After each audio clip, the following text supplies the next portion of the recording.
आदरणीय सभापति जी,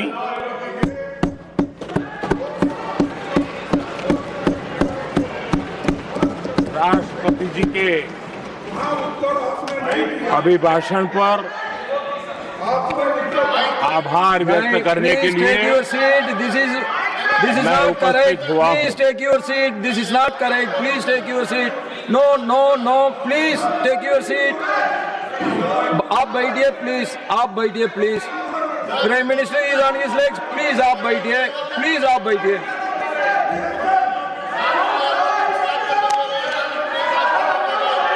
आदरणीय सभापति जी, इस धन्यवाद प्रस्ताव पर समर्थन के लिए इस सदन में अपनी भावनाओं को व्यक्त करना मैं अपना सौभाग्य मानता हूं। आदरणीय सभापति जी, विकसित भारत की यात्रा में बीते वर्ष देश के तेज प्रगति से विकास के वर्ष रहे हैं। Nothing will go on record except Prime Minister's जीवन speech. के हर क्षेत्र में, समाज के हर वर्ग को उनके जीवन में परिवर्तन का एक कालखंड रहा है। एक सही दिशा में तेज गति से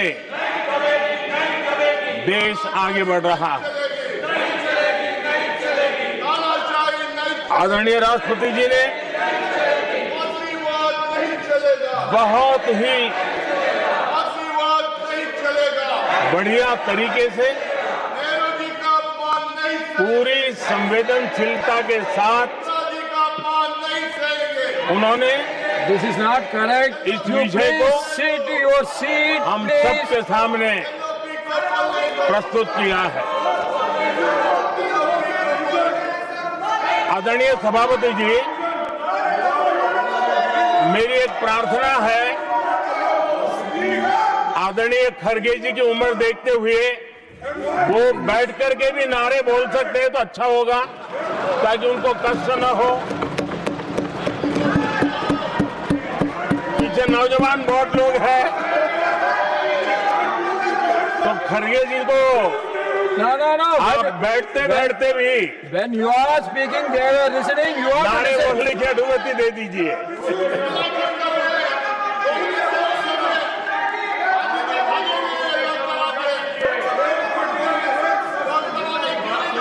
आदरणीय सभापति जी, राष्ट्रपति जी ने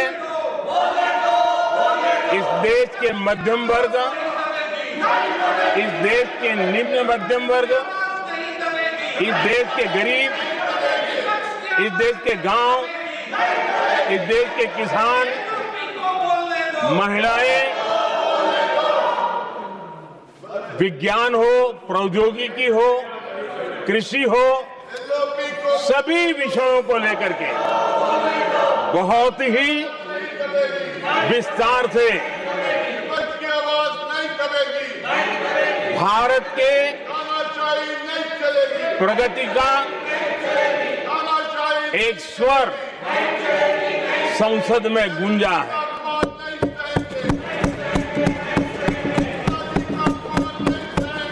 देश के नौजवान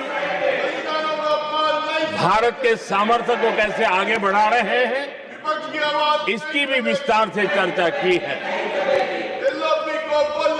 हर वर्ग के सामर्थ्य को उन्होंने शब्दांकित किया है। और इतना ही नहीं, आदरणीय राष्ट्रपति जी ने भारत के उज्जवल भविष्य के प्रति एक विश्वास व्यक्त किया है। ये अपने आप में हम सबके लिए प्रेरक है। आदरणीय सभापति जी, 21वीं सदी का प्रथम क्वार्टर पूरा हो चुका है। लेकिन ये दूसरा क्वार्टर जैसे पिछली शताब्दी में भारत की आजादी के जंग में दूसरा क्वार्टर बहुत ही निर्णायक बना था। मैं साफ साफ देख रहा हूं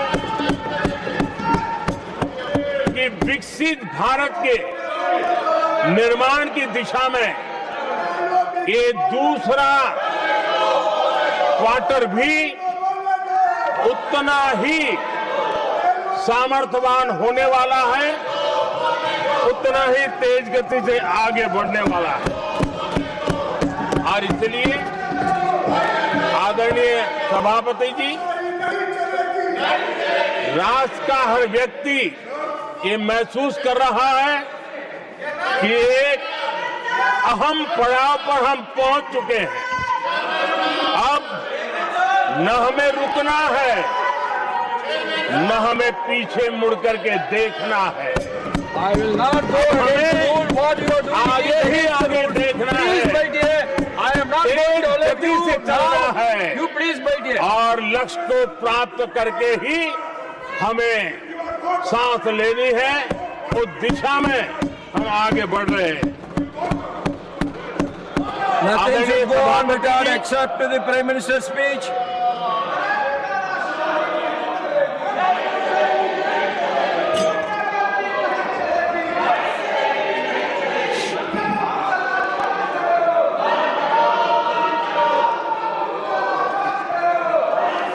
आदरणीय सभापति जी, वर्तमान में अगर हम देखें तो भारत के भाग्य के अनेक सुयोग एक साथ हमें नसीब हुए। ये अपने आप में बहुत ही उत्तम संयोग है, ऐसा मैं मानता हूं। सबसे बड़ी बात है, विश्व के समृद्ध से समृद्ध देश भी बुजुर्ग होते जा रहे हैं। वहां की आबादी उम्र के उस पड़ाव पर पहुंची है हम जिन्हें बुजुर्ग के रूप में जानते हैं। हमारा देश ऐसा है जो विकास की नई ऊंचाइयां छू रहा है।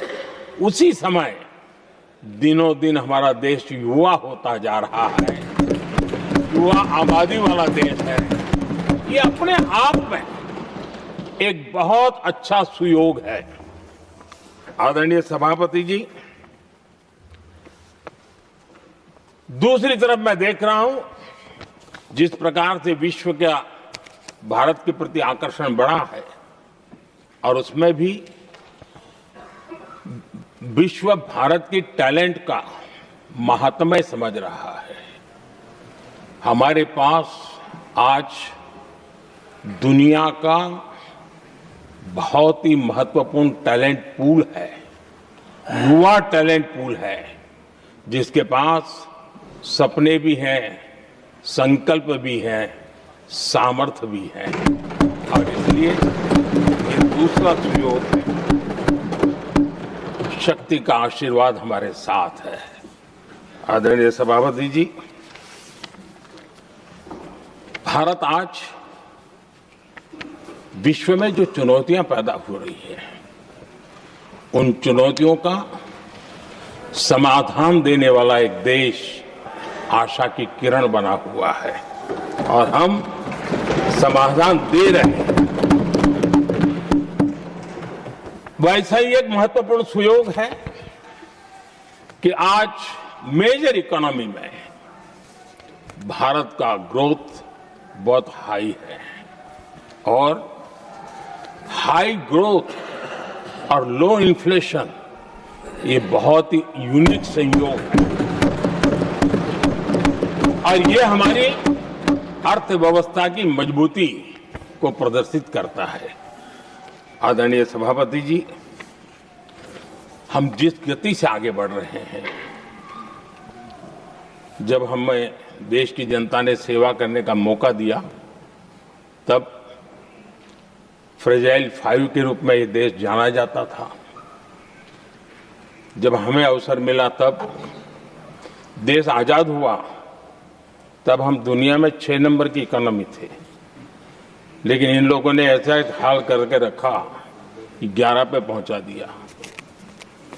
आज हम 3 पर जाने की दिशा में तेज गति से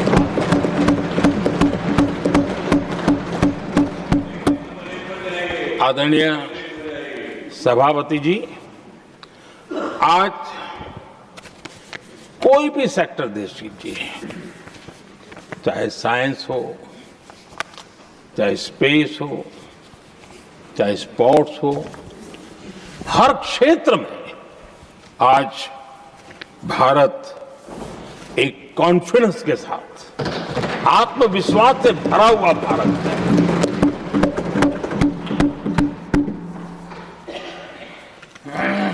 कोविड के बाद विश्व में जो स्थितियां पैदा हुई और ऐसी नई नई चीजें जुड़ती गई, आज दुनिया संभल नहीं पा रही है। ऐसे में साफ साफ नजर आ रहा है कि दुनिया एक नए ग्लोबल ऑर्डर की तरफ, नए वर्ल्ड ऑर्डर की तरफ आगे बढ़ रहा है। सेकेंड वर्ल्ड वॉर के बाद एक वर्ल्ड ऑर्डर बना था, अब एक नए वर्ल्ड ऑर्डर की तरफ विश्व बहुत तेजी से आगे बढ़ रहा है। और सबसे बड़ी खुशी की बात है, सारी घटनाओं का अराजनीतिक तरीके से निष्पक्ष भाव से विश्लेषण करेंगे तो झुकाव भारत की तरफ है।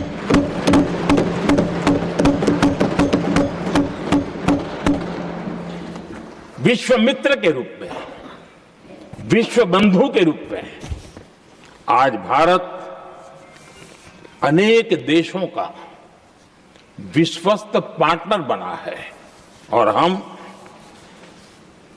कंधे से कंधा मिला करके विश्व कल्याण की दिशा में भी अपनी उचित भूमिका निभा रहे हैं, अपने सामर्थ्य से सहाय भी कर रहे हैं। आदरणीय सभापति जी, आज पूरा विश्व ग्लोबल साउथ की चर्चा करता है, लेकिन उस चर्चा के सूत्रधार के रूप में आज भारत वैश्विक मंचों पर ग्लोबल साउथ की बुलंद आवाज बन गया है।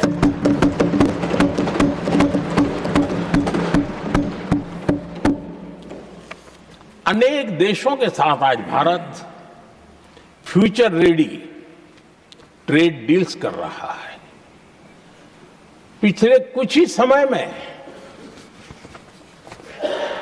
दुनिया के महत्वपूर्ण 9 बड़े देशों के साथ 9 बड़े हमारे ट्रेड डील हुए हैं और उसमें मदर ऑफ ऑल डील एक साथ 27 देशों के साथ, यूरोपियन यूनियन के साथ।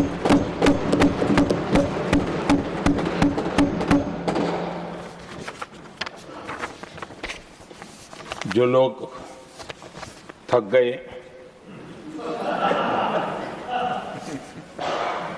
बेचारे चले गए, लेकिन कभी न कभी उनको जवाब देना पड़ेगा कि देश की ऐसी हालत कैसे बना के रखी थी कि दुनिया का कोई देश हमसे डील करने के लिए आगे नहीं आता था। आपने कोशिश की होगी, पीछे पीछे पीछे बहुत चक्कर लगाए होंगे, लेकिन किसी ने आपकी तरफ देखा भी नहीं होगा। क्या स्थिति ऐसे पैदा है? दुनिया के देश ऐसे ही भारत के साथ डील नहीं कर रहे हैं। आदरणीय सभापति जी, इसके पीछे सबसे बड़ी बात, डेवलप कंट्रीज एक डेवलपिंग कंट्री के साथ डील करता है ना, वो अपने आप में भी अर्थ जगत के लिए एक बहुत बड़ा डील है। और मेरे लिए नई बात नहीं है। जब मुझे गुजरात में सेवा करने का अवसर मिला था तो मैं एक वाइब्रेंट गुजरात समिट करता था और मेरे लिए गर्व की बात थी कि एक स्टेट, हिंदुस्तान का एक स्टेट, मेरी इस वाइब्रेंट समिट के partner country, develop country Japan हुआ करता था। एक राज्य ने सामर्थ्य दिखाया था, आज मेरा देश ये सामर्थ्य दिखा रहा है। ये तब होता है जब आपके पास आर्थिक सामर्थ्य हो, आपके पास आपके नागरिकों के अंदर, देशवासियों में एक ऊर्जा हो और खास करके मैन्युफैक्चरिंग के लिए एक मजबूत इकोसिस्टम हो, तब जाकर के विश्व आपके साथ डील करने के लिए आगे आता है। वोट बैंक की राजनीति में डूबे हुए लोगों ने कभी भी देश के ऐसे अनेक पहलुओं पर मजबूती देनी चाहिए, ये कभी उनकी प्राथमिकता नहीं रही और उसी का परिणाम है। और जहां तक कांग्रेस पार्टी का सवाल है,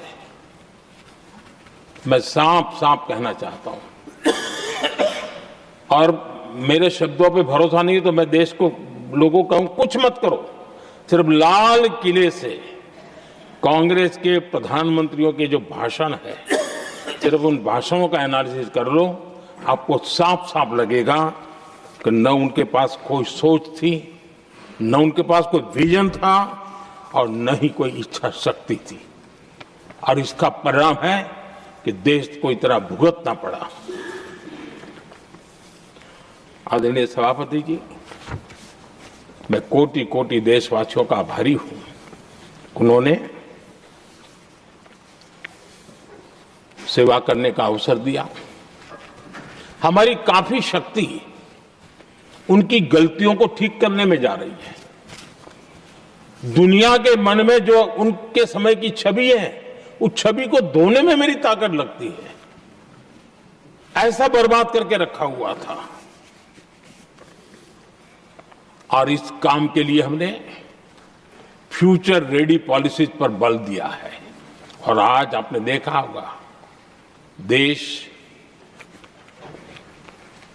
नीति के आधार पर चल रहा है, पॉलिसीज के आधार पर चल रहा है। एडोकिज्म को हमने त्याग कर दिया है और उसके कारण विश्व का विश्वास बनता है। हमने रिफॉर्म, परफॉर्म, ट्रांसफॉर्म के मंत्र को लेकर के आगे बढ़े और आज स्थिति ऐसी है कि देश रिफॉर्म एक्सप्रेस पर सवार हो चुका है।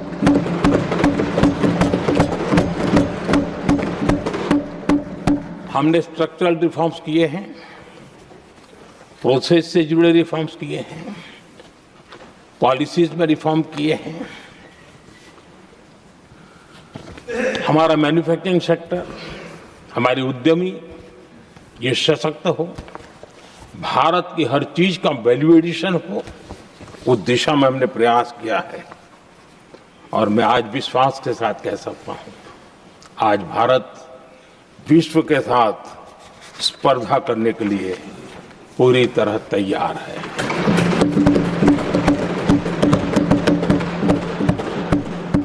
जब मैं विश्व के सीईओ फोरम की समिट देखता हूं, आज दुनिया हमारे उद्यमियों को समानता के रूप में देखती है। और जब पिछले दिनों सभी दलों के डेलीगेशन विश्व में गए थे, ये भाव उन्होंने भी अनुभव किया और आकर के मुझे सभी दल के माननीय सांसदों ने अपने अनुभव बता रहे थे, बड़ा गर्व से कह रहे थे कि हाँ, बराबरी से बात हो रही है। ये हमारे लिए अपने आप में बात है। आदरणीय सभापति जी, एमएसएमई का बहुत बड़ा नेटवर्क जितना सामर्थ्यवान होता है वो लंबे अरसे तक इकोनॉमी को एक ताकत देता है। हमने उस दिशा में बल दिया और हमने कई रिफॉर्म्स किए हैं। आज हमारे एमएसएमई नेटवर्क पर दुनिया का भरोसा बढ़ रहा है। बड़े बड़े हो सकता है हम हवाई जहाज नहीं बना देंगे, लेकिन कई हवाई जहाज है जिसमें कई पुर्जे मेरे देश के छोटे छोटे एमएसएमई बना रहे हैं।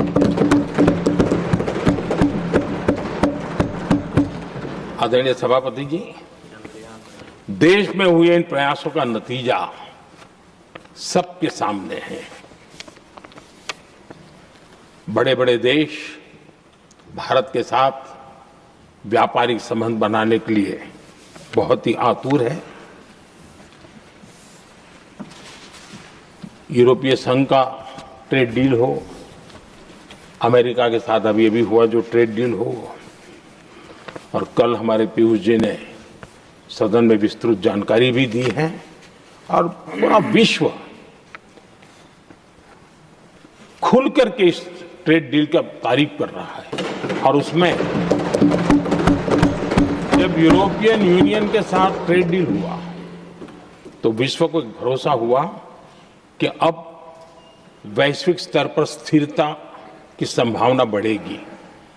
अमेरिका के साथ ट्रेड डील होने के बाद विश्व को और भरोसा हो गया कि जो स्थिरता की एहसास हो रहा था अब गति का भी एहसास होने लगा है। अब विश्व के लिए शुभ संकेत, अब विश्व के लिए शुभ संकेत।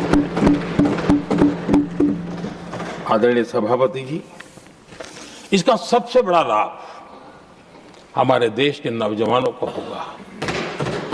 और जब मैं नौजवान कहता हूं तो उसमें मध्यम वर्ग का भी नौजवान होता है, शहर का नौजवान भी होता है, गांव का नौजवान भी होता है, बेटा भी होती है, बेटी भी होती है। और इसलिए उसे टुकड़ों में न देखा जाए। मेरे देश के युवा के सामर्थ्य का हमें गौरव करना चाहिए, और उनके लिए पूरा विश्व बाजार अब खुल चुका है। अब उनके लिए अवसर ही अवसर है। और मैं उनको कहता हूं, आइए दोस्तों, मैं आपके साथ कंधे से कंधा मिला करके खड़ा हूं। हिम्मत कीजिए, बढ़िए, देश आपके साथ खड़ा है और दुनिया आपका स्वागत करने के लिए इंतजार कर रही है। आदरणीय सभापति जी, जिस प्रकार से दुनिया में हमारे युवा प्रोफेशनल्स की मांग बढ़ रही है, इवन केयर गिवर्स की मांग बढ़ रही है। हर कोई मिलता है, हमें इस प्रकार के लोग चाहिए। इस प्रकार कुछ लोग तो अपना स्पेशल ऑफिस यहां बना रहे हैं रिक्रूट करने के लिए, योग्य टैलेंट की खोज के लिए। इसका मतलब हुआ कि भारत के प्रोफेशनल्स के लिए भी विश्व में बहुत बड़े अवसर बन रहे हैं। आदरणीय सभापति जी, ये संसद का उच्च सदन ये एक प्रकार से राज्यों का प्रतिनिधित्व करता है। और जो चर्चा की बारीकियां मैंने देखी, मेरा मन कहता है कि थोड़ा स्तर इसका ऊपर होना चाहिए था, और वहां से तो ज्यादा होना चाहिए। वो तो कितने साल तक सरकारों में रहे हैं, वहां से जरा चर्चा का स्तर ऊंचा होना चाहिए था। लेकिन उन्होंने ये मौका भी गंवा दिया। देश उन पर कैसे भरोसा कर सकता है। आदरणीय सभापति जी, मैं कल एक माननीय सदस्य को सुन रहा था। यूं तो वो अपने आप को राजा कहलाने में बहुत गर्व करते हैं, लेकिन वे आर्थिक असमानता की चर्चा कर रहे थे। बताइए, जो खुद को राजा माने और वो आर्थिक असमानता की बात करे, तो आपको लगता है कि क्या यही देखने के बाकी रह गए थे क्या? आदरणीय सभापति जी, हमारे टीएमसी के साथियों ने काफी कुछ कहा। जरा खुद को अपने गरेबा में देखें। निर्मम सरकार पतन के जितने भी पैरामीटर्स हैं, उन सब पैरामीटर्स में नए नए रिकॉर्ड बनाते जा रहे हैं। और यहां उपदेश दे रहे हैं।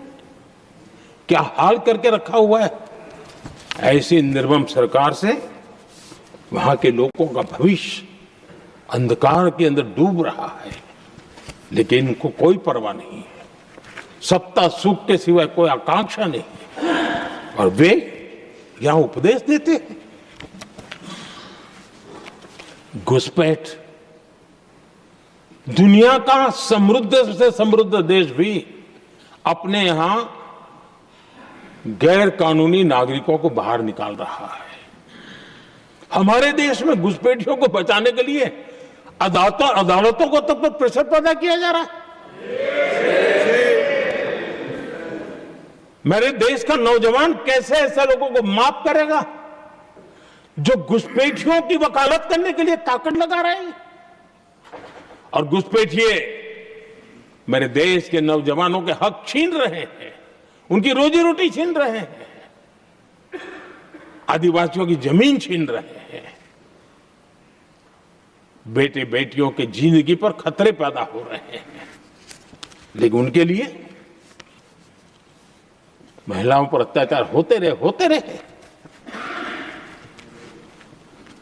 सत्ता नीति के सिवाय कुछ करना नहीं, और वो यहां पर हमें उपदेश दे रहे हैं।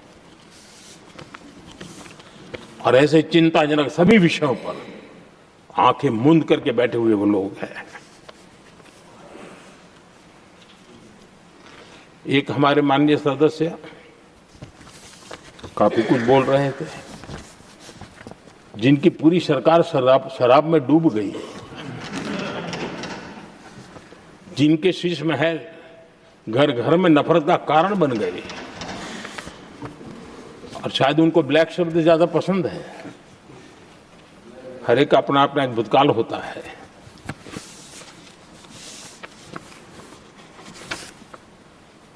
पता नहीं ब्लैक के साथ उनका क्या पुराना रिश्ता है।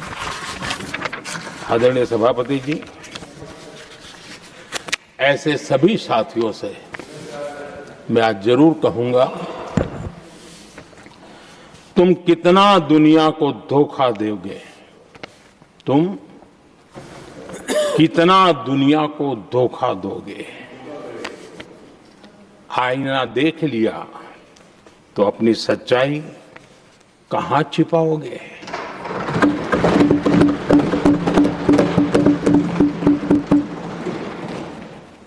कांग्रेस हो, टीएमसी हो, डीएमके हो, लेफ्ट हो, के दशकों से केंद्र में सत्ता में रहे हैं, सत्ता के भागीदार रहे हैं।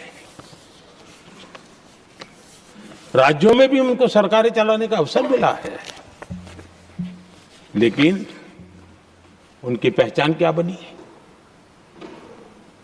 आज डील की चर्चा होती है तो गौरव से कहते हैं, तब डील की चर्चा होती थी तो बॉफोर्स डील याद आता था। ये डील होते थे।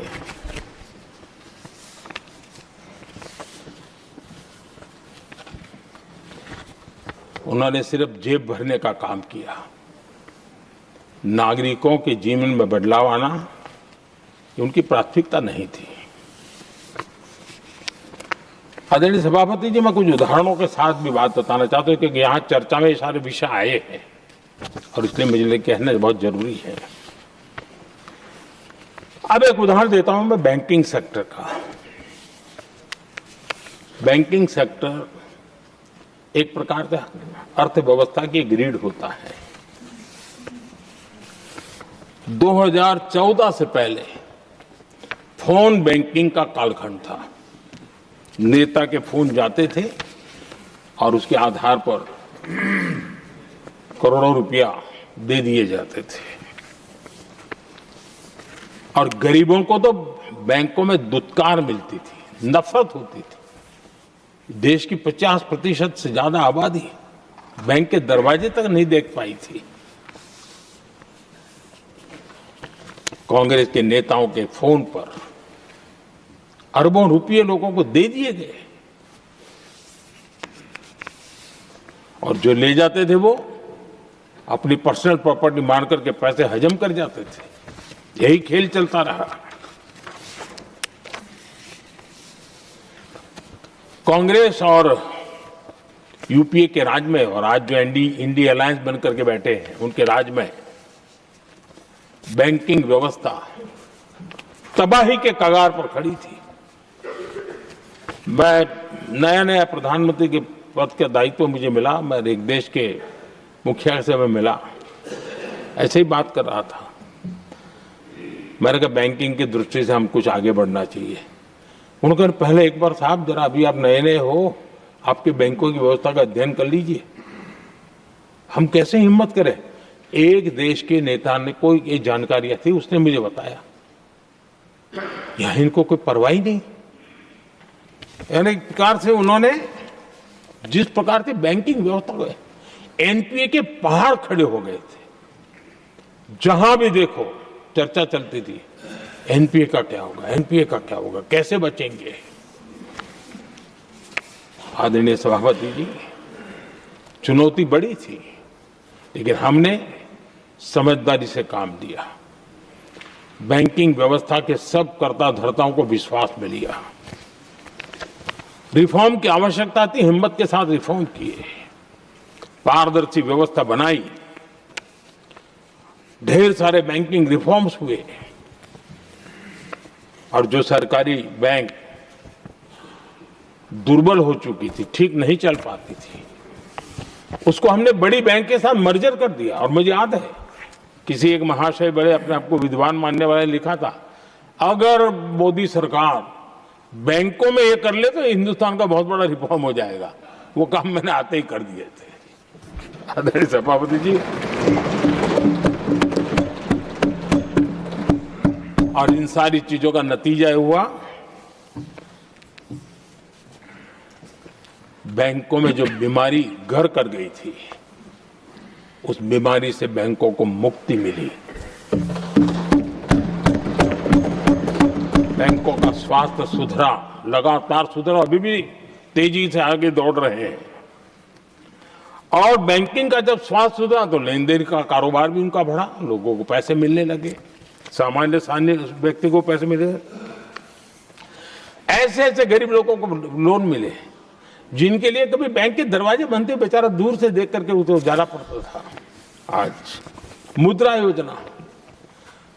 योजना जो देश के नौजवान को अपने पैरों पर खड़े रहने की ताकत देता है, मुद्रा योजना जो स्वरोजगार की प्रेरणा देता है, लेकिन स्वरोजगार के भाषण के काम नहीं होता है, उसका हाथ पकड़ना पड़ता है, उसको साथ देना पड़ता है, उसको सहाय देनी पड़ती है।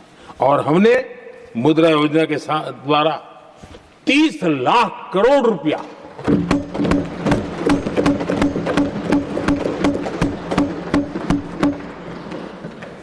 ₹30 लाख से ज्यादा लोन मुद्रा योजना के माध्यम से और बिना गारंटी देश के नौजवानों के हाथ में दिया और उन्होंने अपने कारोबार को आगे बढ़ाया। और गर्व की बात है, उसमें बहुत बड़ी मात्रा में माताएं बहनें भी हकदार बनी, लाभार्थी बनी। सेल्फ हेल्प ग्रुप, इन दिनों ग्रामीण महिलाएं बड़े सपने देखती हैं, खुद अपने पैरों पर खड़ा होना चाहती थी। विमेन सेल्फ हेल्प ग्रुप का हमने विस्तार तो किया ही किया, लेकिन 10 करोड़ बहनों को हमने सीधी आर्थिक मदद की व्यवस्था की। हमारे एमएसएमई सेक्टर को हमने भरपूर लोन दी। और मैं आज बड़े संतोष के साथ, बड़ी जिम्मेवारी के साथ इस पवित्र सदन में कहना चाहता हूं, हमने एनपीए जिसके पहाड़ हुआ करते थे 2014 के पहले, आज उसको हमने नीचे निम्न स्तर पर ला करके खड़ा कर दिया है। आज एनपीए 1% से भी नीचे है। ये अपने आप में बैंकों के स्वास्थ्य के लिए बहुत उत्तम काम हमने किया। मैंने इतना ही नहीं, हमारे बैंकों का प्रॉफिट आज रिकॉर्ड पर है, हाई रिकॉर्ड है उसके। ये अपने आप में देश की अर्थव्यवस्था को ताकत देने के लिए, बैंकिंग व्यवस्था मजबूत होती है तो बाकी अर्थव्यवस्था को भी मजबूती मिलती है उस काम को कहेगा। आदरणीय सभापति जी, मैं एक और उदाहरण देना चाहता हूं। हमारे पीएसयूज, आम तौर पर पीएसयूज के संबंध में मान्यता बन चुकी थी, वो बनते ही हैं बीमार होने के लिए, वो बनते ही हैं बर्बाद होने के लिए, वो बनते ही हैं बंद होने के लिए। हमने इस पूरी मानसिकता को हकीकतों के आधार पर बदलने में सफलता प्राप्त की है। और ये लोग पीएसयूज को लेकर के कितनी गलत बातें फैलाते थे।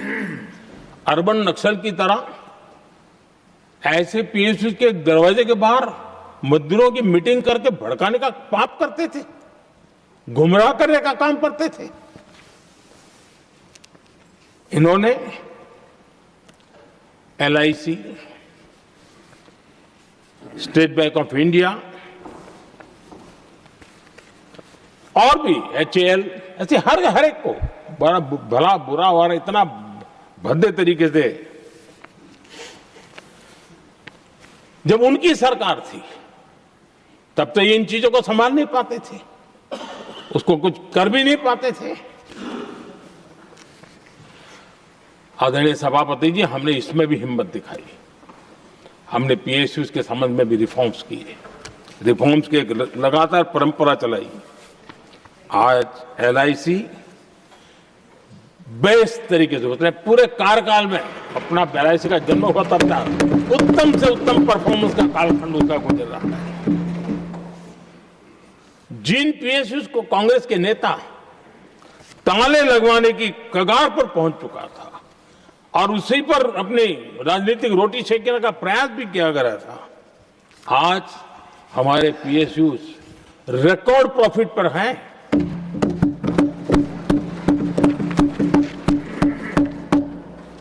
इतना ही नहीं, वे अपने परफॉर्मेंस से मेक इन इंडिया को भी गति दे रहे हैं। मेक इन इंडिया का जो सपना है उसका पूरा करने में वे भी एक बहुत बड़े कैटलिक एजेंट के रूप में आज भूमिका अदा कर रहे हैं। रिकॉर्ड संख्या में रोजगार बना रहे हैं। इतना ही नहीं, हमारे कुछ पीएसयूज आज विश्व के अंदर जा रहे हैं, विश्व में भी अपनी ताकत दिखा रहे हैं, विश्व के साथ जुड़ रहे हैं, दुनिया के कई देशों के विकास यात्रा में वो भागीदार बन रहे हैं। आज हमारे पीएसयूज को बहुत बड़े बड़े ऑर्डर देश से भी और देश के बाहर से भी मिलने लगे हैं। ये अपने आप में मैं जो कहता हूं ना, एक बहुत महत्वपूर्ण पड़ाव पर ये देश 25 साल है, उसका संकेत यहां नजर आता है। आदरणीय सभापति जी, कांग्रेस ने विश्वासघात करने के विषय में भी हमारे देश के अन्नदाता को भी नहीं छोड़ा। इस देश में 10 करोड़ किसान ऐसे हैं जिनके पास 2 हेक्टेयर से भी कम जमीन है, छोटे किसान हैं। उनकी तरफ कभी परवाह नहीं की गई, उनकी तरफ कभी देखा नहीं गया, नहीं उनके दिमाग में ये छोटे किसानों का कोई महात्मा था। उनको लगता है कुछ बड़े लोगों को संभाल लिया तो गाड़ी चल जाएगी, और यही राजनीति करते रहे। आदरणीय सभापति जी, हमारे दिल में छोटे किसान के प्रति एक दर्द था। हम जमीनी हकीकतों से परिचित थे और उसी के कारण हम पीएम किसान सम्मान निधि योजना लेकर के और आप इतने कम समय में हमारे इन छोटे किसानों के खाते में 4 लाख करोड़ रुपया हमने दिया है। 4 लाख करोड़ रुपए आंकड़ा छोटा नहीं होता है आदरणीय सभापति जी, और उसने हमारे छोटे किसानों को एक नई ताकत दी है, नए सपने देखने का सामर्थ्य दिया है। और मुझे पक्का विश्वास है कि हमारा किसान उस दिशा में जरूर भारत की आशा अपेक्षा के अनुरूप परिणाम देगा।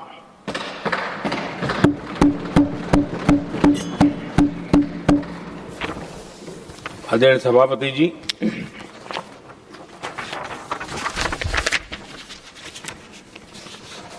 यहाँ कुछ साथियों ने इम्प्लीमेंटेशन के संबंध में शिकायतों का भाषण काफी किए। शायद वो तय करके आए थे कि ऐसा ऐसा बोलना है, तो इसमें तो उनका ऐलान दिखता था, बाकी में तो नहीं दिखता है। आदरणीय सभापति, जब ये इम्प्लीमेंटेशन को लेकर के इतनी बड़ी बड़ी बातें करते हैं, मैं एक जरा किस्सा सुनाता हूँ। मैं किसी का भला बुरा कहने के लिए नहीं कर रहा हूँ, मैं सिर्फ हकीकतें रख रहा हूँ। परेशानी जिनको होगी उनको होगी, लेकिन तथ्य तो तथ्य ही होते हैं। हमारे देश के एक नेता हिमाचल प्रदेश के दौरे पर गए थे और वहां से आने के बाद उन्होंने खुद ने ये घटना कहीं सुनाई, रिकॉर्ड पर उपलब्ध है। उसमें उन्होंने कहा,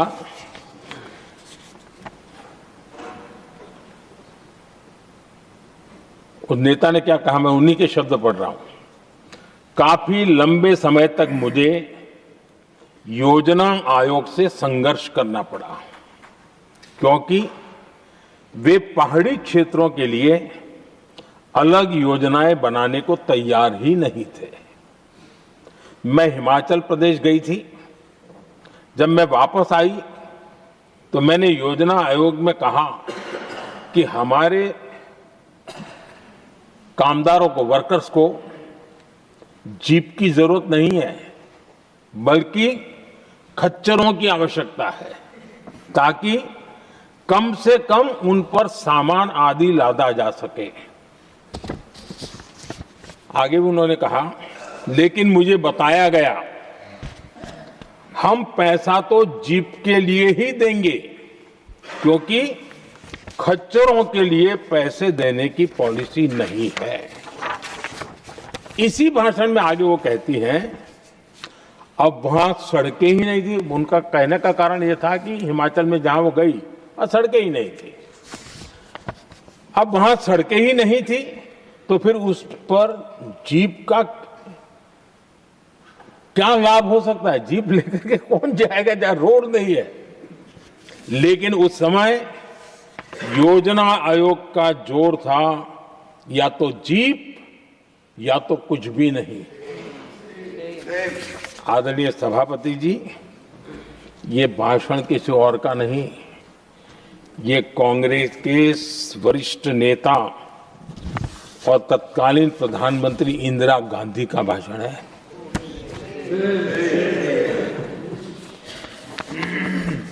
कांग्रेस के लंबे शासनकाल में यही कार्यशैली रही,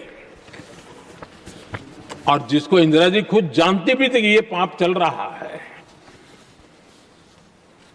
लेकिन इस कार्य संस्कृति को सुधारने के लिए उन्होंने कोई कदम नहीं उठाया। और इंदिरा गांधी जिस प्लानिंग कमीशन की धज्जियां उड़ा रही थी, उसके जन्मदाता उनके स्वयं के पिताजी थे। और प्लानिंग कमीशन को बना और इंदिरा जी ने जब कहा, उसके बीच में 2 दशक बज चुके थे, लेकिन हाल यही था।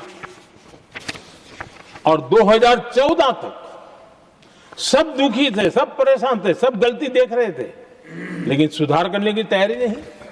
2014 के बाद जब आपने हमें मौका और कांग्रेस ने जिस प्रकार से प्लानिंग कमीशन अटकाना, लटकाना, भटकाना वाली कार्यशैली बना दी थी, 2014 में जब हमें मौका मिला तो हमने आकर के काम किया, प्लानिंग कमीशन को खत्म कर दिया और नीति आयोग को। आज नीति आयोग बहुत तेज गति से काम कर रहा है। अब देखिए एस्पिरेशनल डिस्ट्रिक्ट, वो भी एक बड़ा प्रेरक उदाहरण है। और मैं तो देख रहा हूं कि डेवलपिंग कंट्रीज के लिए, विकास के लिए एक मॉडल के रूप में वैश्विक संस्थाएं इसको अनुमोदन दे रही है। ये एस्पिरेशनल डिस्ट्रिक्ट की ये सफलता बनी है। देश के कई जिले ऐसे थे जिसको पिछड़े मान करके छोड़ दिया गया था और वहां करोड़ों लोगों की जो मौलिक जरूरतें थी उसको भी नकार दिया गया था। उनको तो ऐसे ही जीने के लिए मजबूर कर दिया गया था और जो पिछड़े इलाके थे वो और पिछड़े होते गए और बर्बादी आती गई। और हालत तो सरकार में ऐसी थी कि जब किसी को पनिशमेंट ट्रांसफर करनी होती थी, पनिशमेंट पोस्टिंग देना होता तो ऐसे ही जिलों में भेजा जाता था ताकि और खराब करे वो। ये हाल बन गया था, ये वर्क कल्चर बन गया था। हमने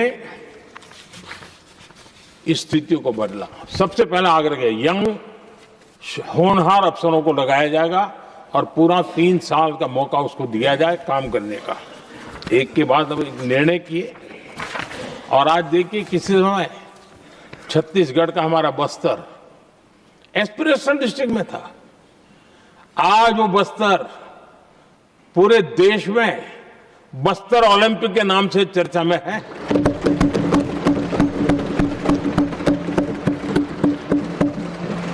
आज विकास की धारा बस्तर के गांव-गांव पहुंच रही है। अभी कुछ गांवों में पहली बार बस देखी, पूरे गांव ने उत्सव मनाया बस्तर में। ये परिस्थितियां छोड़ करके गए हुए हैं लोग और यहां पर पता नहीं किस प्रकार से देश को कहां ले जाना चाहते हैं लोग। आदरणीय सभापति जी, इंप्लीमेंटेशन क्या होता है, ये एस्पिरेशनल डिस्ट्रिक्ट एक बहुत बड़ा शानदार उदाहरण है। ऐसे तो सैकड़ों उदाहरण हैं लेकिन मैं कहने के लिए इसको उल्लेख कर रहा हूं। कांग्रेस के हमारे साथियों को ये जो बदलाव आ रहा है उसमें इंप्लीमेंटेशन नजर नहीं आ रहा है और उनका तो एक ही वो प्लानिंग कमीशन वाला मॉडल है, जीप और खच्चर वाला मॉडल, यही वो लोग जानते हैं, उससे आगे कुछ नहीं जानते। और ये इंप्लीमेंटेशन कैसे करते हैं, मेरा जन्म नहीं हुआ था उसके पहले सरदार वल्लभ भाई पटेल ने नर्मदा नदी पर बांध बांधने की कल्पना की।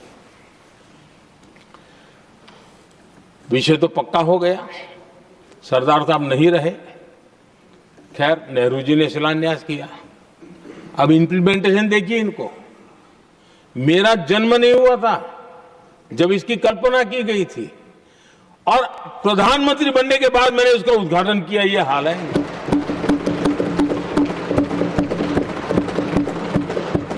और उनका इंप्लीमेंटेशन देखिए, मुझे मुख्यमंत्री रहते हुए 3 दिन अनशन पर बैठना पड़ा था नर्मदा सरदार सरोवर डैम के लिए, मेरे राज्य के किसानों के लिए। मैंने अपने आप को दांव पर लगा दिया था, तब जाकर के भारत सरकार को झुकना पड़ा और तब जाकर के सरदार सरोवर डैम के कंस्ट्रक्शन को गति मिली और यहां मैं पहुंचा तब मुझे उसका उद्घाटन करने का सौभाग्य मिला। और आज कच्छ तक हावड़ा बीएसएफ के लोग जहां बैठते हैं वहां तक नर्मदा का शुद्ध पानी पीने के लिए पहुंच रहा है। इंप्लीमेंटेशन क्या होता है और यहां पर इम्प्लीमेंट कर किसी ने शब्द पकड़ा दिया, हर एक के मुंह से वही निकल रहा था। हमने कांग्रेस की कार्यशैली को बदलने के लिए जब मैंने देखा कई ऐसे काम थे अटके पड़े हुए, कोई पूछने वाला नहीं थे फाइलों में, और पॉलिटिकल फायदे के लिए अनाउंसमेंट कर दिए, दिए जला दिए, पत्थर लगा दिए, करना कुछ नहीं। आखिरकार मैंने एक टेक्नोलॉजी वाला प्लेटफॉर्म बनाया यहां आकर के, प्रगति के नाम से। ये प्रगति प्लेटफॉर्म का मैं उदाहरण देता हूं, आप हैरान हो जाएंगे। मुझे एग्जैक्ट याद नहीं है लेकिन शायद हिमाचल में एक ट्रेन उन्होंने पार्लियामेंट में घोषित की थी, शायद ऊना और कोई। मेरे आने तक वो कागज पर भी उसका ड्राइंग नहीं बना था, बताओ, और चुनाव जीतने के लिए वो घोषणा कर दी। प्रगति के अंदर मेरे सामने विषय आया, ऐसे कई विषय मेरे सामने आए और उस प्रगति के अंदर हमने एक एक प्रोजेक्ट क्यों अटके हुए, कॉस्ट किस डिपार्टमेंट की काम में क्या मुसीबत आई है, किसने गलत तरीके से इसको आगे बढ़ाया, और बजट तो बढ़ता ही गया था। जो योजना 900 करोड़ में होनी थी वो 90,000 करोड़ तक पहुंच जाए, ये हाल करके रख दिया था इन्होंने। हमने एक टेक्नोलॉजी प्लेटफॉर्म बनाया, हर महीने बैठा। अभी मैंने 50वां एपिसोड पूरा किया उस मीटिंग का, और लगातार उस काम करते करते और संबंधित राज्यों को भी बिठाया, उनकी कठिनाइयों को भी समझा, उसके इम्प्लीमेंटेशन में कौन मिनिस्ट्री का परेशानी हो रही है, किस स्टेट की परेशानी हो रही है, किस कानून की परेशानी हो रही है, हर एक की बारीकी से देखा। और आज मैं गर्व से कह सकता हूं कि इस प्रगति के इम्प्लीमेंटेशन को बारीकी से प्रधानमंत्री के स्तर पर देखे जाने के कारण 85 लाख करोड़ रुपीस का काम को गति मिली। 85 लाख करोड़ रुपीस के काम आप कल्पना कीजिए, देश की कितनी बड़ी शक्ति को अनलॉक किया हमने। इंप्लीमेंटेशन कैसे होता है ये हमने करके देखा है। रेल हो, रोड हो, सिंचाई हो, ग्रामीण कोई व्यवस्था का काम हो, इन सारी चीजों को हमने इसमें लिया। अब जैसे जम्मू उधमपुर श्रीनगर बारामूला रेल लाइन, आज ये प्रोजेक्ट पूरा हुआ। और बर्फबारी में इन दिनों आपने देखा एक वीडियो बहुत पॉपुलर हुआ है, बर्फ के बीच में से चारों तरफ बर्फ की चादर छाई हुई है और वंदे भारत ट्रेन निकल रही है, और लोग कहते हैं गलती मत करना, ये तो विदेश है, ये हिंदुस्तान है, ये रील चल रहे हैं बाजार में।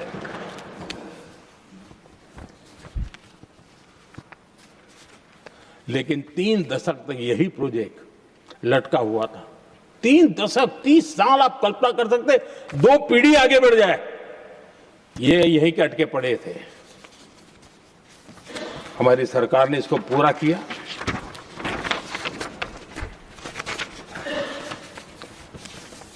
आदरणीय सभापति जी, मैं असम की बात करता हूं, और कोई ये मत सोचो कि मैं चुनाव है इसलिए बोल रहा हूं। इनके पाप है इसलिए मुझे कहना पड़ रहा है।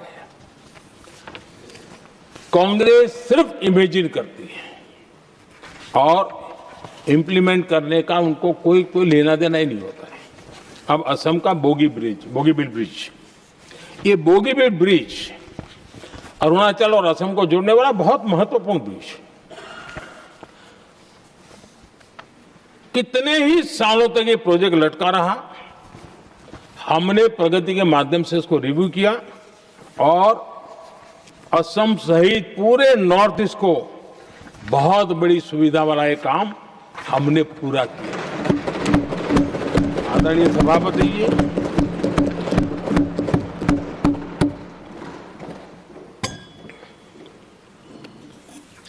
इंप्लीमेंटेशन की बातें जब करते हैं तो एक बार हमारे पास तो तथ्यों के साथ चीजें हैं कि हमने चीजों को समय पर पूरा करने की दिशा में आगे बढ़े। और इन दिनों तो जो काम कर रहे हैं समय से पहले हो रहा है। हमने पूरी दुनिया को कहा था कि हम 2030 तक यहां पहुंचेंगे सोलार में, हमने वो काम 2025 में कर दिया। हमने इथेनॉल का समय तय किया था, हम उसमें भी 2-3 साल पहले ही काम पूरा कर लिया। तो एडवांस में हम काम पूरा करने का इंप्लीमेंटेशन की ताकत हमारे से उससे भी ज्यादा है। आदरणीय सभापति जी, भाजपा हो, एनडीए हो, हमारा अप्रोच, चीजों की तरफ देखने का हमारा दृष्टिकोण, समस्या के समाधान के लिए हमारी सोच और कांग्रेस के बीच में आसमान जमीन का अंतर है, बहुत फर्क है। मैं आपको उदाहरण देता हूं। हमारी सोच यह है कि 140 करोड़ देशवासी ये इतने सामर्थ्यवान हैं कि वह चुनौतियों को समाधान दे सकते हैं। ये हमारी सोच है, हमारा भरोसा है देशवासियों पर, उनके सामर्थ्य पर हमारा भरोसा है, और यही लोकतंत्र की भी सच्ची ताकत होती है। लेकिन कांग्रेस देशवासियों को ही समस्या मानती है। अब मैं इनका इतना बोल करके छोड़ दूंगा तो आज पता नहीं रात को उनको नींद नहीं आएगी और गालियां कल कैसी दे उसका प्लानिंग चलेगा। लेकिन मैं उदाहरण के साथ बताना चाहता हूं किस प्रकार से लोग सोचते थे देशवासियों के लिए।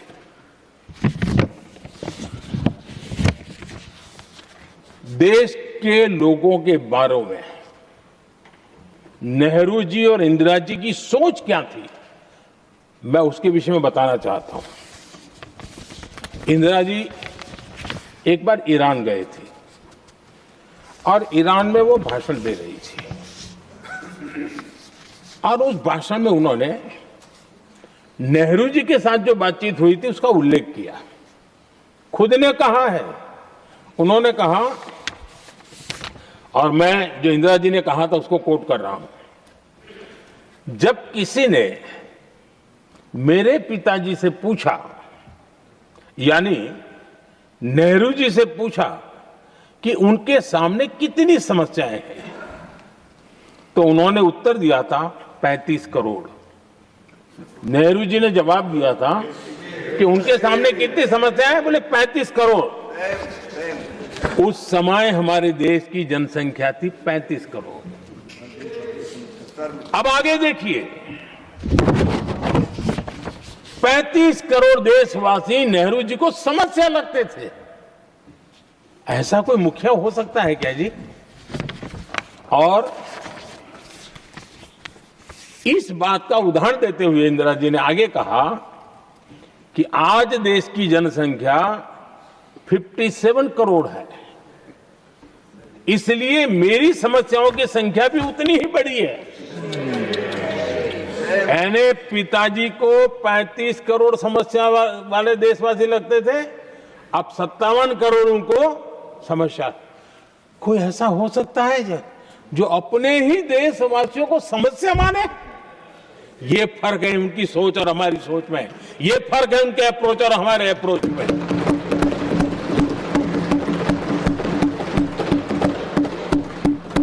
नेहरू जी हो या इंदिरा जी हो या पूरी कांग्रेसी बिरादरी हो, ये लोग भारत के लोगों को समस्या मानते हैं।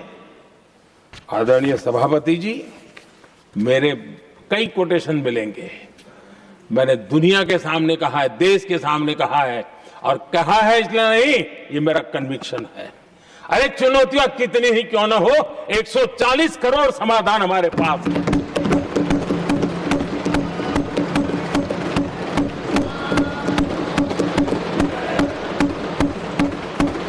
हमारे लिए देशवासी समर्थक की पूंजी है। हमारे लिए हर देशवासी भारत का उज्जवल भविष्य का नियंता है, निर्माता है, कर्ता धर्ता है। हम उसको समस्या कैसे कह सकते हैं? ऐसी सोच वाले लोग अपने परिवार का ही भला करेंगे और किसका करेंगे? आदरणीय सभापति जी, देश के लोगों का अपमान करते रहना एक कांग्रेस के स्वभाव में पड़ा हुआ है, उनके संस्कारों में पड़ा हुआ है। कांग्रेस ने बीते दिनों राष्ट्रपति जी का अपमान किया। चुनाव के बाद जिस प्रकार से हमारे राष्ट्रपति जी के लिए शब्द कहे गए हैं, शर्मिंदगी महसूस होती है कि ये कैसे लोग हैं?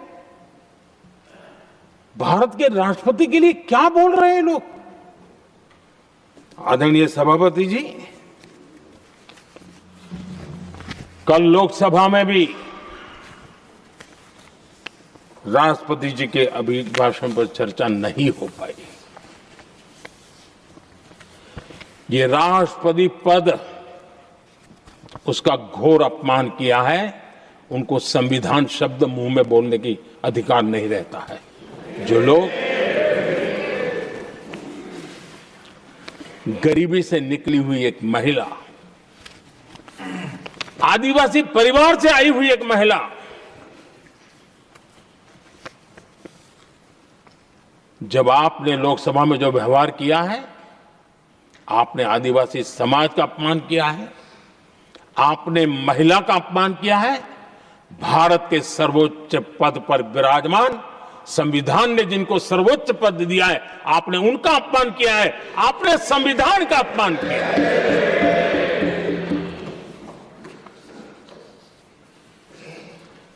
आदरणीय सभापति जी, उनको कुछ भी लगता हो, कांग्रेस को ये गुनाह कि Honorable members, it is now 6 p.m. If the House agrees, we may sit beyond 6 p.m. till disposal of the motion of thanks and the presidential address. Do I have the leave of the House to extend the sitting beyond 6 p.m.? Thank you.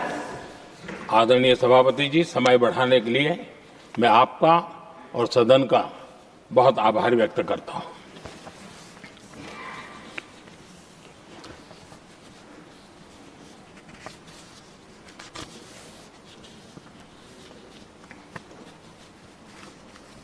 आदरणीय सभापति जी, बड़ी दर्दनाक लोकसभा की घटना है और शायद हताशा निराशा तो हम समझ सकते हैं, लेकिन इसके लिए देश के पवित्र लोकतंत्र के मंदिर को ही इस रूप में कर देना, और उस समय चेयर पर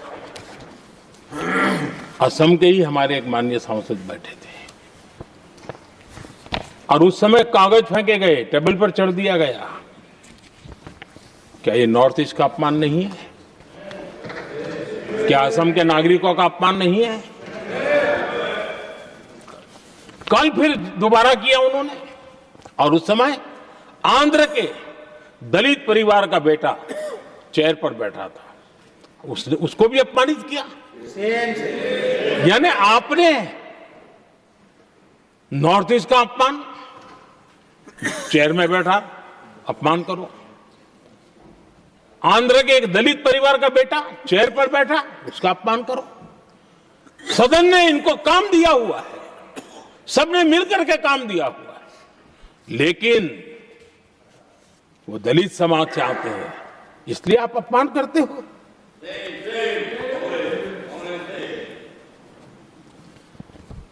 और ऐसा लगता है कांग्रेस के लोगों को असम की जनता के प्रति बड़ी नफरत है। उनको लगता है कि उसकी जनता ने उनका साथ छोड़ दिया, मतलब उनके दुश्मन हो गए। क्या कभी लोकतंत्र में ऐसे सोचते हैं क्या? मुझे तो तब बहुत पीड़ा हुई थी जब भारत रत्न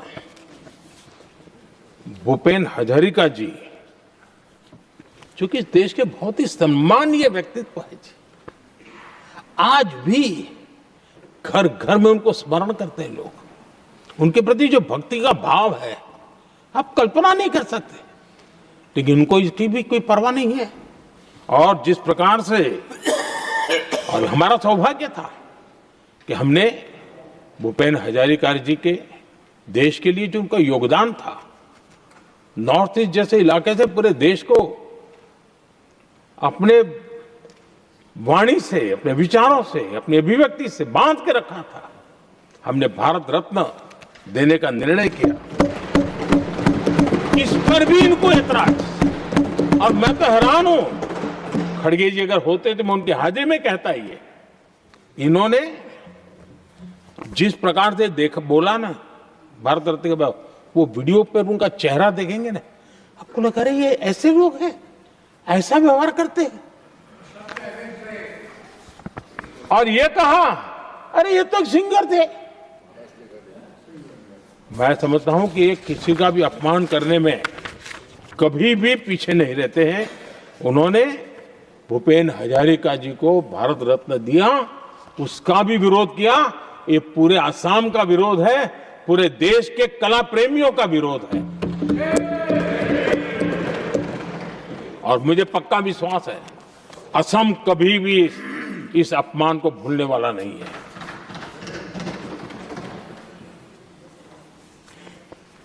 आदरणीय सभापति जी, कल जो घटना घटी, इसी सदन के एक माननीय सांसद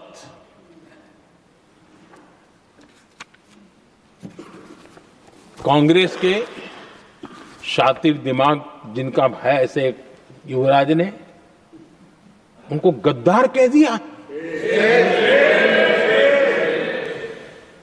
अहंकार कितनी 7वें आसमान पर पहुंच चुका है इनका। और कांग्रेस को छोड़कर के कितने ही लोग निकले हैं, कांग्रेस के कितने टुकड़े हुए हैं, कई लोग दूसरे दलों में गए हैं, लेकिन औरों को तो किसी को गद्दार नहीं कहा उन्होंने। लेकिन कल सांसद को गद्दार इसलिए कहा क्योंकि वो सिख थे। ये सिखों का अपमान था, एक गुरुओं का अपमान था। और कांग्रेस के अंदर जो कूट कूट करके सिखों के प्रति नफरत भरी पड़ी है ना, उसका वो अभिव्यक्ति थी। और इसी सदन के माननीय सांसद है वो, और उनको जरा भी दर्द नहीं, वरना आज खड़े होकर के कह सकते थे कि कल जो हुआ इसी सांसद की गरिमा के अनुरूप नहीं था, हमें खेद है, एक शब्द तो बोल लेते। लेकिन सिखों के प्रति उनके मन में जो नफरत भरी पड़ी है, और इसी के कारण उन्होंने कल, और जिसका परिवार देश के लिए शहादत देने वाला परिवार के वो सदस्य है, उन्होंने अपने राजनीतिक विचारों में परिवर्तन किया, इसलिए गद्दार हो गए। और एक गद्दार शब्द छोटा नहीं है। मेरे देशवासी को कोई गद्दार कहे, ये कैसे देश सहन करेगा? और वो भी एक सिख है इसलिए गद्दार कहना बहुत दुर्भाग्य की बात है। और ऐसे लोग कांग्रेस को नहीं डुबाएंगे तो क्या करेंगे?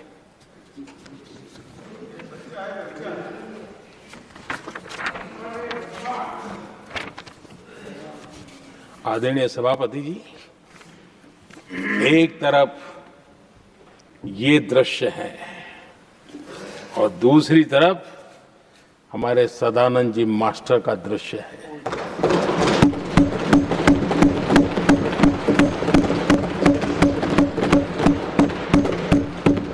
राजनीतिक विद्वेष के कारण उनके दोनों पैर काट दिए गए। भरी जवानी में दोनों पैर काट दिए। कटे हुए पैर से जिंदगी गुजार रहे हैं, लेकिन संस्कार इतने ऊंचे हैं कि वाणी में भी अपशब्द नहीं निकलता है, बर्तन में भी कटुता नजर नहीं आता। गर्व होता है। और कल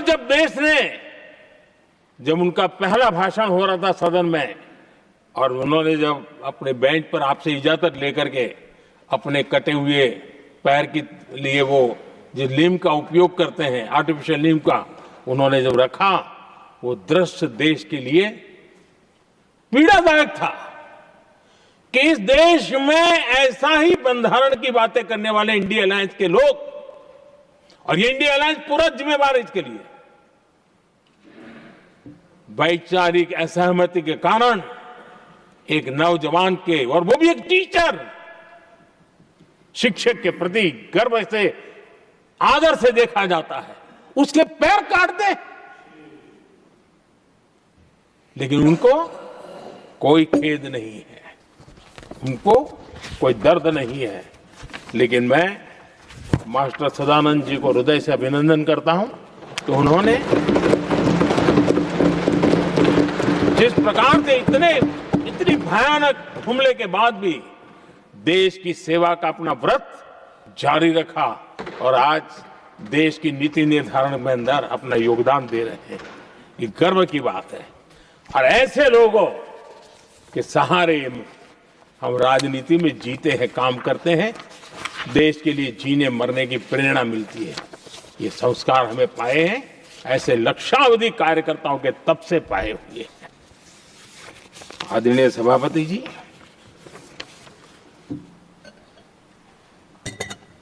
इन दिनों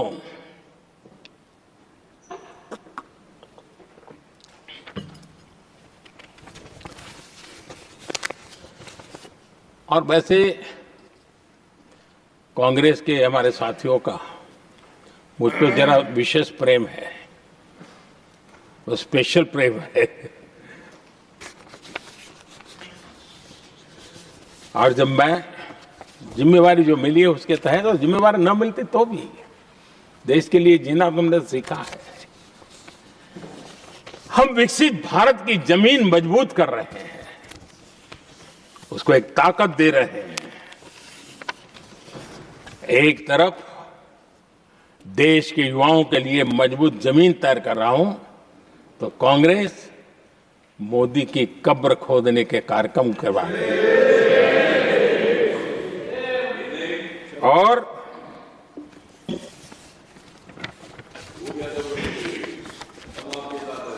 मोहब्बत की दुकान खोलने वाले मोदी तेरी कब्र खुदेगी के नारे लगा रहे हैं जी। ये कौन सी मोहब्बत की दुकान है जो देश के ही किसी नागरिक के कब्र खोदने के सपने देखती हो?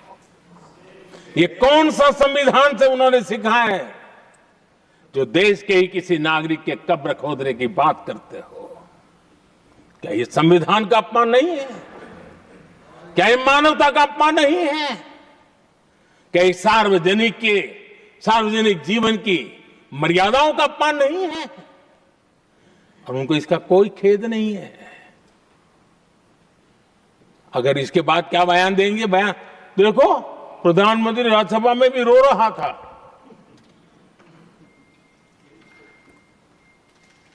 किस प्रकार के संस्कार और वृत्तियों से पले बड़े लोग हैं ये। आदरणीय सभापति जी, मेरे लिए कोई अनुभव मेरा बहुत पुराना है।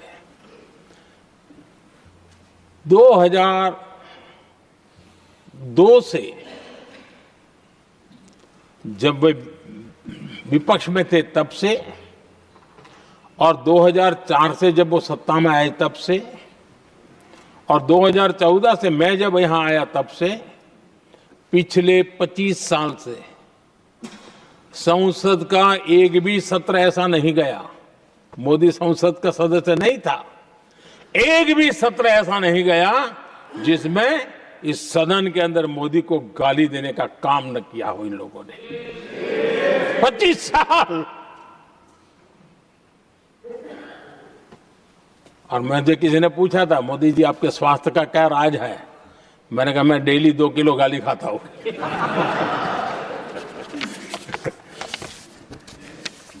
आदरणीय सभापति जी,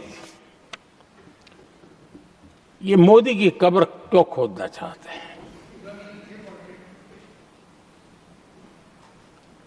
ये सिर्फ नारा नहीं है,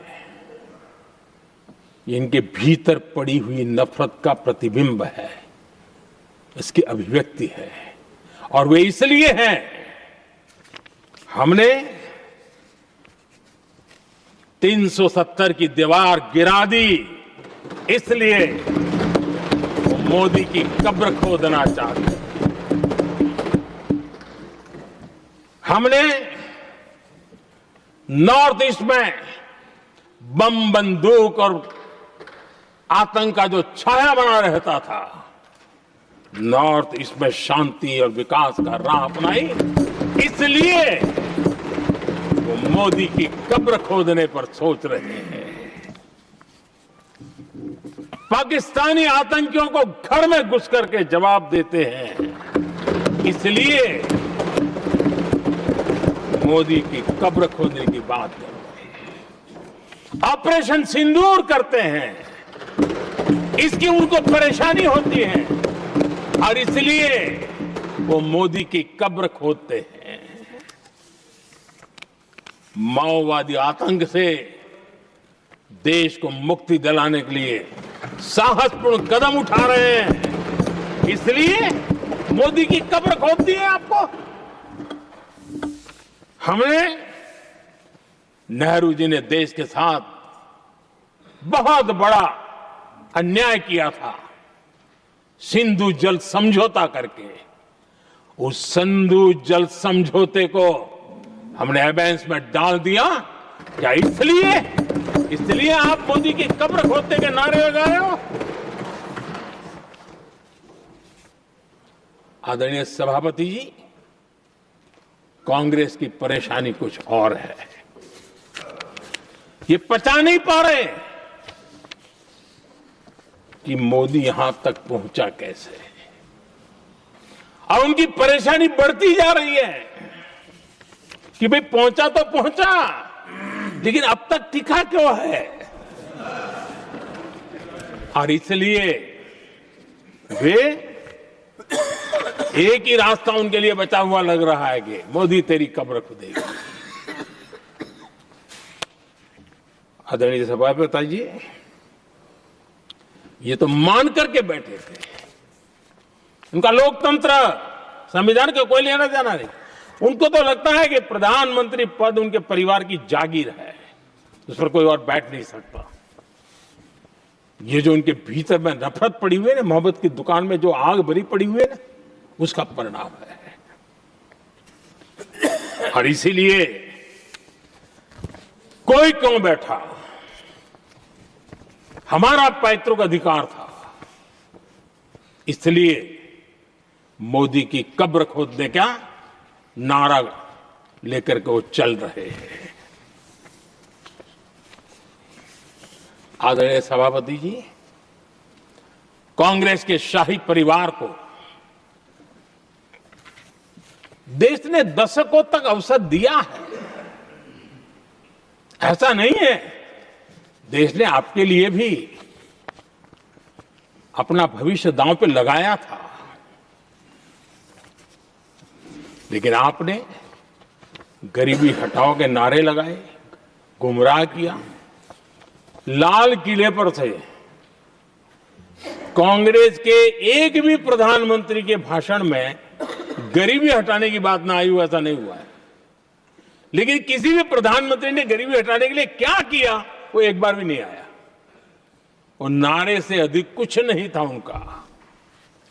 और मोदी ने रास्ता अपनाया गरीब को एम्पावर करने का, गरीब को सशक्त करने का। और मेरे देश के गरीबों को मैं सलाम करता हूं, उन्होंने देश की योजनाओं को समझा, स्वीकारा और अपने सामर्थ्य को बढ़ाने के लिए प्रयास किया। मैं देश के गरीबों का गौरवगान करता हूं कि हमारी नीतियों पर भरोसा करके, हमारी नीयत पे भरोसा करके उन्होंने भी अपने आप को खपाने के लिए कोई कमी नहीं रखी। और 25 करोड़ मेरे गरीब परिवार के भाइयों ने गरीबी को परास्त किया और खुद गरीबी से बाहर आए हैं। मैं उनको सलाम करता हूं। मेरे 25 करोड़ देशवासी जो निराशा में पड़े हुए थे, दूर एक आशा की किरण दिखाई दी, उठ खड़े हुए और आज हमारे साथ चल पड़े। आदरणीय सभापति जी, 2014 के पहले ये इम्प्लीमेंटेशन की बातें करते थे। हमारे यहां सैकड़ों लोग रेलवे क्रॉसिंग पर मरते थे। स्कूल की बस रेलवे क्रॉसिंग से जा रही है, 20-20, 25-25 स्कूल के बच्चे मरने की खबरें आती थी।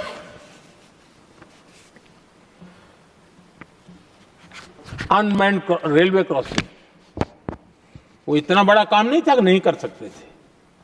ये काम भी मुझे करना हुआ और हमने सारे अनमैन्ड क्रॉसिंग बंद कर दिए, लाखों लोगों की जिंदगी बचा ली। इसलिए ये मोदी की कब्र खोदना चाहते हैं। आदरणीय सभापति जी,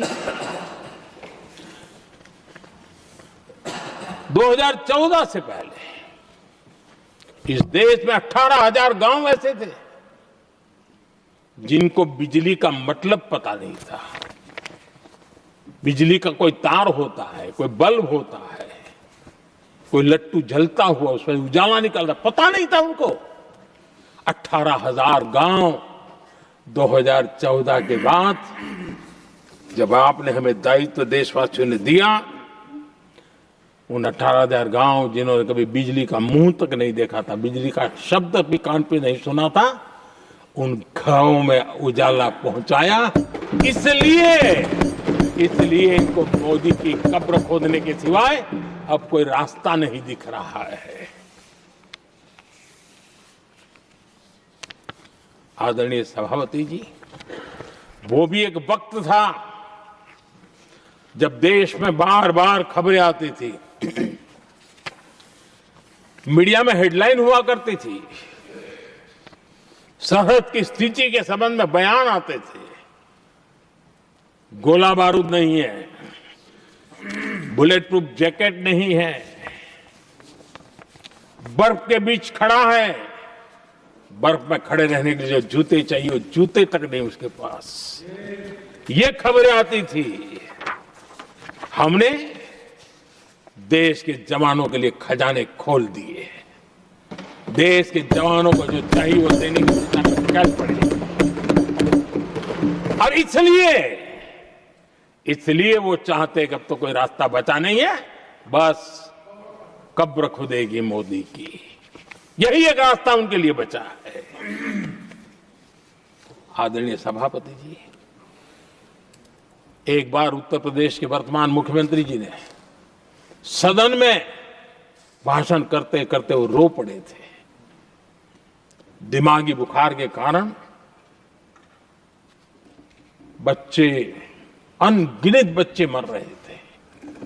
इनको कभी सूझा नहीं कि इस दिमागी बुखार से मुक्ति दिलाई जा सकती है। आदरणीय सभापति जी, आंख की बीमारी ट्रकोमा, लोग परेशान होते थे, आंखें चली जाती थी और विज्ञान प्रगति कर चुका था, हो सकता था, वो नहीं कर सकते थे। हमने दिमागी बुखार से भी मुक्ति दिलाई और हमने ट्रकोमा से भी देश के लोगों की आंखें बचाई। यही सफलताएं हैं, यही संवेदनशीलता है, समाज के लिए जीने मरने का यही संकल्प है। पल पल, तिल तिल समाज के लिए बिताना, घिसना, झलना, वो उनको परेशान कर रहा है। तब जाकर के मोदी तेरी कब्र खुदेगी, ये मंत्र लेकर के चल रहे हैं, ये सपने देख करके चल रहे हैं और बातें लोकतंत्र की करते हैं। मोहब्बत की दुकान के साइन बोर्ड लगाते हैं। क्या सार्वजनिक जीवन में ऐसी नफरत होती है? आदरणीय सभापति जी, इनकी सरकार रिमोट से चलती थी, मेरी सरकार भी रिमोट से चलती है। 140 करोड़ देशवासी मेरा रिमोट है।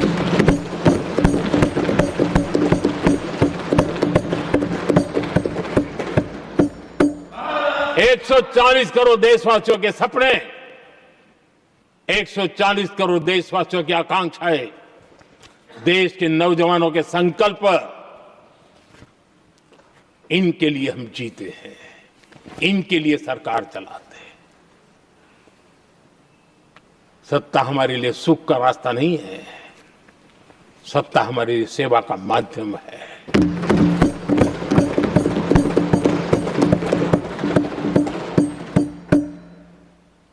मुद्रा योजना, लाखों करोड़ों की मदद मिली, स्वरोजगार को बल दिया। कांग्रेस ने कभी स्टार्टअप कल्चर को प्रमोट ही नहीं किया। कुछ सैकड़ों में स्टार्टअप बेचारे अपने, उनको पता भी नहीं था। और इनका तो हाल ये है आदरणीय सभापति जी, अपने घर के स्टार्टअप को भी वो लिफ्ट नहीं कर पा रहे।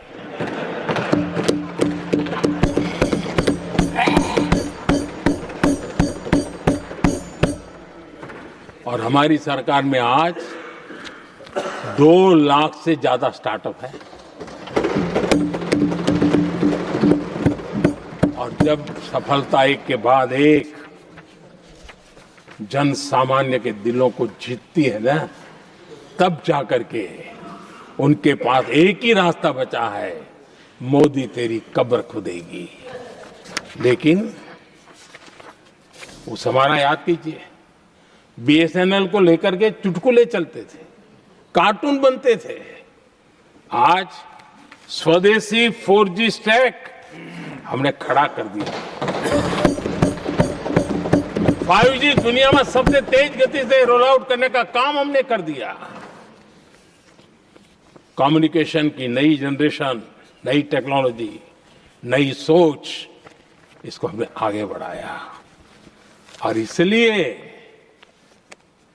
दर्द जुबान पे आ रहा है, मोदी तेरी कब्र खुदेगी। आदरणीय सभापति जी,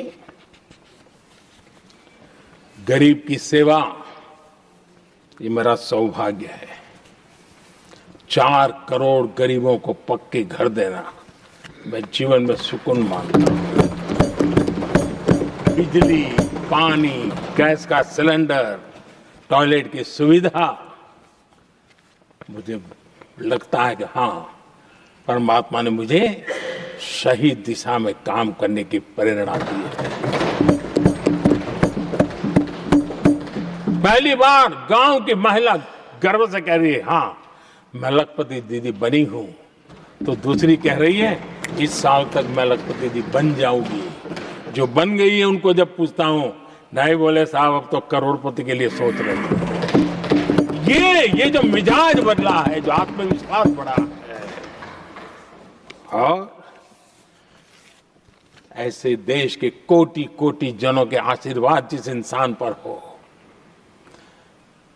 कोटि कोटि माताओं बहनों का जिस पर रक्षा कवच हो, नारे कितने ही लगा लो,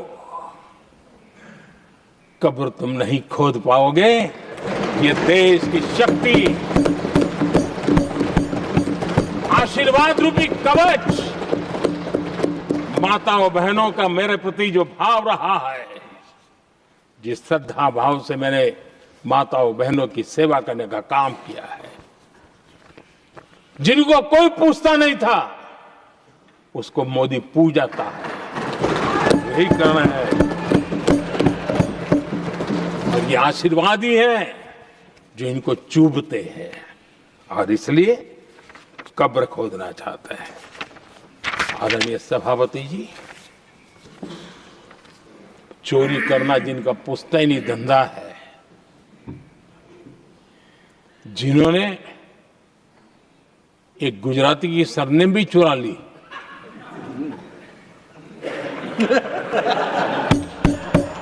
महात्मा गांधी की सरनेम चुरा ली, ये लोग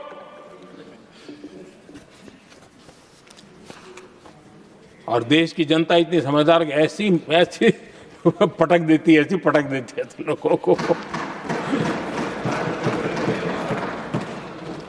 आदरणीय सभापति जी, हम एक विकसित भारत का सपना लेकर के चले, और आज वो सपना देश के लोगों की ऊर्जा के कारण संकल्प में बदल चुका है। आज कहीं पर भी जाइए, हर कोई ये कहता है कि 2047 तक विकसित भारत बनना है, और मैं हैरान हूं, कुछ हमारे साथी सदन में इतने निराशावादी, इतने जमीन से कटे हुए लोग, बदलती हुई दुनिया से अनभिज्ञ लोग पता नहीं क्या बोल रहे हैं। वो कहते हैं हम मोदी ये भी 2047 की क्या बोल रहा है, 2047 किसने देगा है? हमारे देश के लिए, आजादी के लिए जो लड़ते थे, जो फांसी के तख्त पर चढ़ जाते थे, जो लाठियां खाते थे, गोलियां खाते थे, जो काला पानी की सजा के लिए अंडमान निकोबार की सेल्यूलर जेल में जिंदगी बिता देते थे, लक्षावधि नौजवान अपने पढ़ाई का भविष्य का सोचे बिना, कोई परवाह किए बिना सिर्फ देश के लिए सोचने के लिए निकल पड़े थे। क्या उन्होंने कभी ये सोचा होता कि यार हमारे कालखंड में तो आजादी मिलेगी नहीं, कि मैं क्यों करूं? तो क्या देश कभी आजाद होता? ये इतने निराशावादी लोग हैं कि जब मैं डिजिटल इंडिया की बात करता था, मैं फिनटेक की चर्चा करता था, मैं यूपीआई की बात करता था, तो ये कहते थे अरे इस देश में गरीब आदमी मोबाइल फोन पर कैसे पैसों का कारोबार करेगा? 3 साल के भीतर भीतर देश ने दिखा दिया ये हो सकता है। और मैं हैरान था जिस दिन ऐसा भाषण संसद में हुआ, देश का मीडिया भी, में भी ऐसे लोग, उनकी जो इकोसिस्टम है वो नाच रही थी कि देखिए मोदी को तगड़ा जवाब दिया। मोदी ने जवाब नहीं दिया। आपके हाथ में मोबाइल फोन जब यूपीआई से चलता है, काम करता है ना, तो जवाब अपने आप मिल जाता है।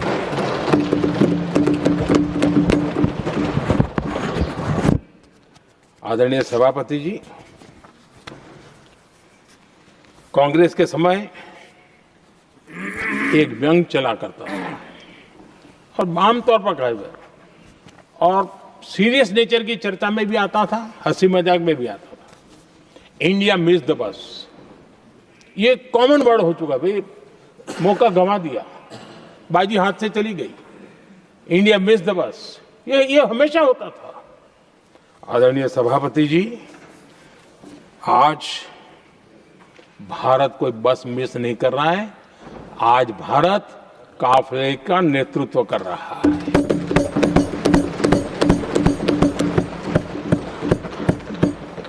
आदरणीय सभापति जी, देश का भविष्य उज्जवल बनाना है, वर्तमान भी उज्जवल बनाने के लिए अविरत कार्य करना होता है। हम विकसित भारत के सपने के लाइट में 5 वर्ष की योजना बनाते हैं और हर वर्ष का बजट बनाते हैं और हम दिशा तय करके चलते हैं हम, क्योंकि हमारे लिए अगला चुनावी लक्ष्य नहीं होता है, हमारा लक्ष्य है 2047 विकसित। अरे चुनाव तो आएंगे जाएंगे, मेरा देश अजरा अमर रहने वाला है और हम देश की युवा पीढ़ी के हाथ में समृद्ध हिंदुस्तान देने का सपना लेकर के चले। जिन बच्चे जो आज जो घर में बालक है ना, उनको भी मैं देख करके कह सोचता हूं कि मैं इसके हाथ में ऐसा हिंदुस्तान दे करके जाऊं ताकि हमें अपने काम का संतोष हो। 2047 क्यों, 2047 क्यों, ये बातें करते हैं। आदरणीय सभापति जी, आज जिस प्रकार से हम इनिशिएटिव लिए, चाहे स्पेस हो, साइंस हो, टेक्नोलॉजी हो, समंदर की गहराई हो, जल थल नभ अंतरिक्ष, हर क्षेत्र में नए संकल्प, नई ऊर्जा, नए कदम और नई सिद्धियों को लेकर के देश आज आगे बढ़ रहा है। हम ग्रीन हाइड्रोजन पर काम कर रहे हैं, हम आने वाले युग को समझ पा रहे हैं। हम क्वांटम कंप्यूटिंग की बात कर रहे हैं, हम एआई मिशन को लेकर के चल रहे हैं और आज दुनिया मानने लगी है कि एआई मिशन भारत बहुत कुछ दुनिया को दे सकता है। ये विश्वास आज दुनिया में बना है। आज दुनिया में क्रिटिकल मिनरल, रेयर अर्थ राजनीतिक हथियार बन गया है। हम उस पर फोकस कर रहे हैं ताकि कभी भारत को किसी के पास हाथ फैलाने की नौबत ना आ जाए। आदरणीय सभापति जी, ऐसे तो अनगिनत प्रोजेक्ट हैं जिसमें विदेश का इन्वेस्टमेंट आना ही आना है, क्योंकि अब हर किसी को अपना भविष्य भारत की भूमि में नजर आ रहा है। हर किसी को अपना भविष्य भारत की टैलेंट के भरोसे नजर आ रहा है। हर किसी को भविष्य भारत के उज्जवल भविष्य के साथ खुद के उज्जवल भविष्य को जोड़ करके दिखता है। और इसलिए दुनिया आज भारत, विकसित भारत की बात हम क्यों कर रहे हैं, जिनके दिमाग में नहीं पड़ता है, दुनिया को समझ आ रहा है कि भारत ने सही दिशा पकड़ी है। चलो अब चर्चा वहां चल रही है कहीं हम बस न चुक जाए। कल तक चर्चा चलती थी इंडिया बस मिस करता है, अब दुनिया को लगता है अब हम लेट न हो जाए, वहां आने की स्पर्धा चल रही है। आदरणीय सभापति जी, आने वाला समय भारत के लिए अवसरों से भरा हुआ है, भारत के नौजवानों के लिए अवसरों से भरा हुआ है। भारत के उज्जवल भविष्य के लिए मैं पूरी संभावनाएं रेखांकित कर सकता हूं, मैं देख सकता हूं और उसके दिशा में नीतियां बनाकर हम आगे चल रहे हैं। हम इसको और मैं चाहता हूं, मेरे देशवासियों को निमंत्रण देता हूं, और मैं देशवासियों को आज सदन से भी कहना चाहूंगा, मैंने मन की बात में भी इसका उल्लेख किया था, मैं यहां पर सभी माननीय सांसदों से भी कहूंगा कि आप भी अपने अपने क्षेत्र में ऐसे लोगों को बताइए, जब दुनिया भर में इतने अवसर पैदा हुए हैं, उसको स्थायित्व तब मिलता है जब हम उत्तम प्रकार की चीजों को लेकर के जाए, हम क्वालिटी को कॉम्प्रोमाइज न करें। मुनाफा कम क्यों न हो, लेकिन क्वालिटी को हम निरंतर उत्तम करते जाएंगे। इनोवेशन करना पड़ेगा, करेंगे, रिसर्च करना पड़ेगा, करेंगे, प्रोडक्ट में मटेरियल बदलना पड़े तो बदलेंगे, लेकिन हम दुनिया में क्वालिटी की दृष्टि से उत्तम हो, तब जाकर के जो आज राजनीतिक दृष्टि से जो निर्णय होते हैं उसका बेनिफिट लेने के लिए हमने पीछे नहीं रहना चाहिए। मेरे देशवासियों से मैं आज यही आग्रह करूंगा कि आप क्वालिटी के विषय में मेरा साथ दीजिए, क्वालिटी में कॉम्प्रोमाइज न करिए।